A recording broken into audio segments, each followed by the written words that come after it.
Welcome on in, everybody. I really want to get that next top 5 episode out. If you have an awesome PvP fight that you think would be great for the New World top 5 fights, you can send that to Kristofer at pvpnewworld.com. Best of luck to you guys. Now let's talk about Greatsword. I'm going to make some real outlandish claims about Serenity right now, but just hear me out, guys, okay? It basically just comes down to base damage versus empower.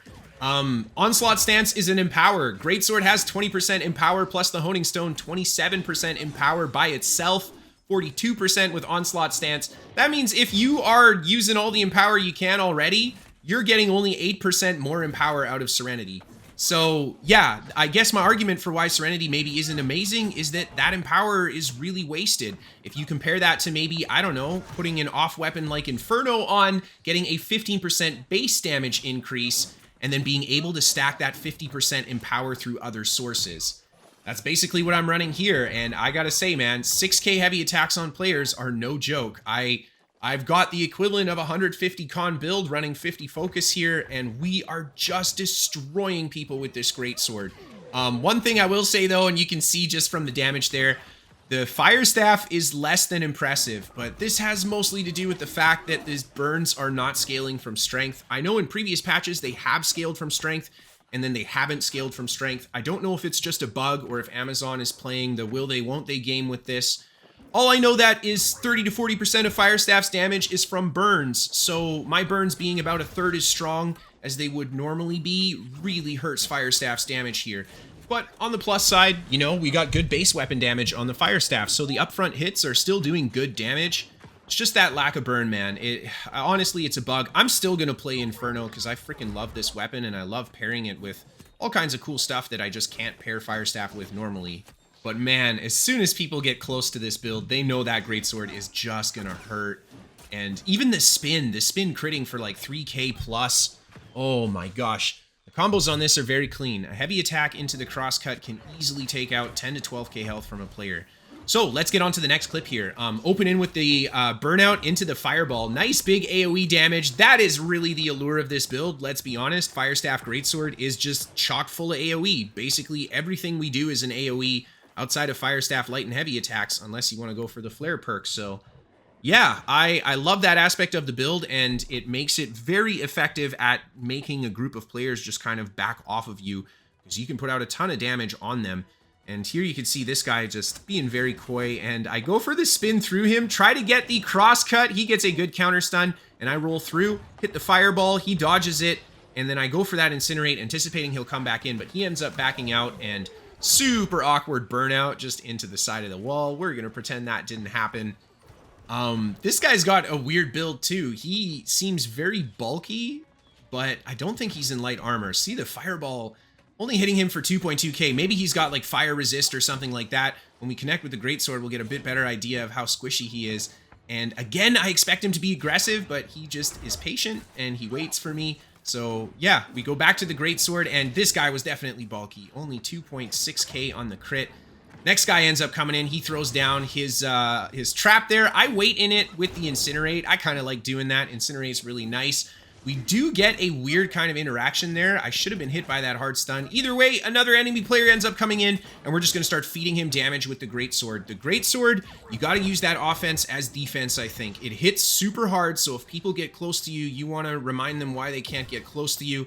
And here you can see I try to get that Greatsword. Unfortunately, it doesn't connect. I go for the block, go for the spin through, pop my ultimate to make sure I cannot get staggered here, and then we whip out a couple heavy attacks into the crosscut, and that is the pressure I need to take down one of the players. The other guy very low on health.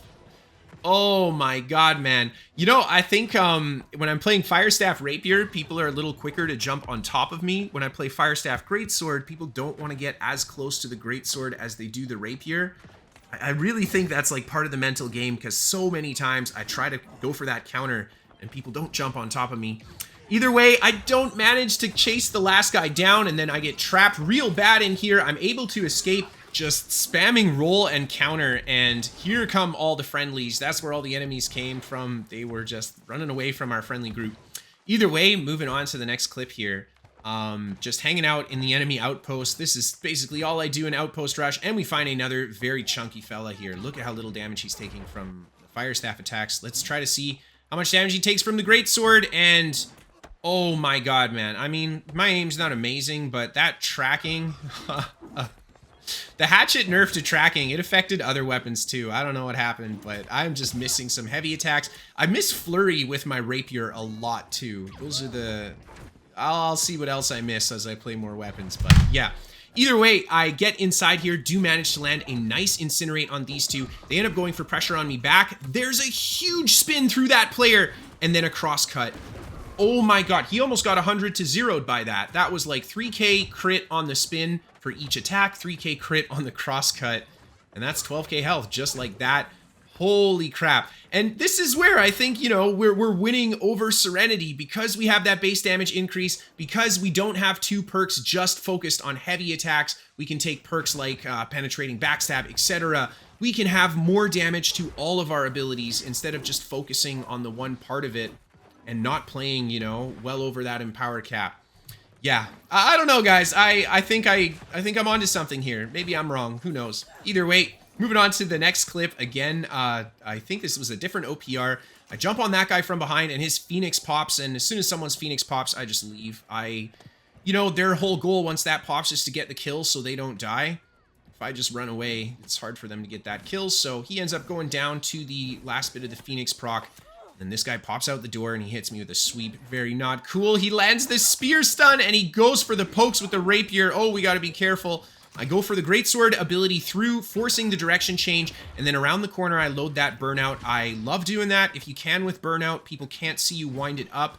And then you can surprise them with the damage. I take a ton of damage there, though. Go for a pretty risky crosscut. I do land a little bit of damage. And then a quick direction change on that roll.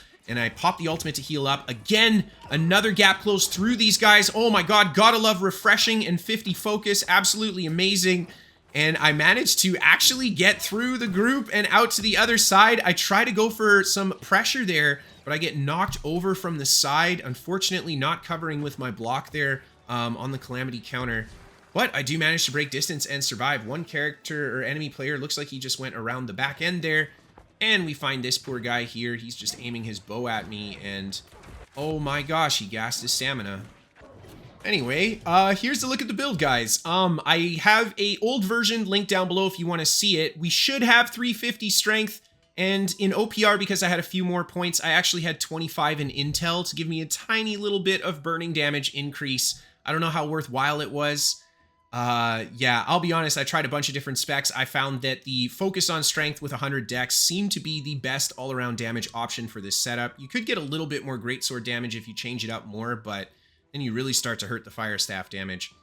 Either way, check out my Wood Grain Greatsword. It's not fantastic. I also played one that had, instead of Trenchant Strikes, Trenchant Crits, and the Calamity counter perk.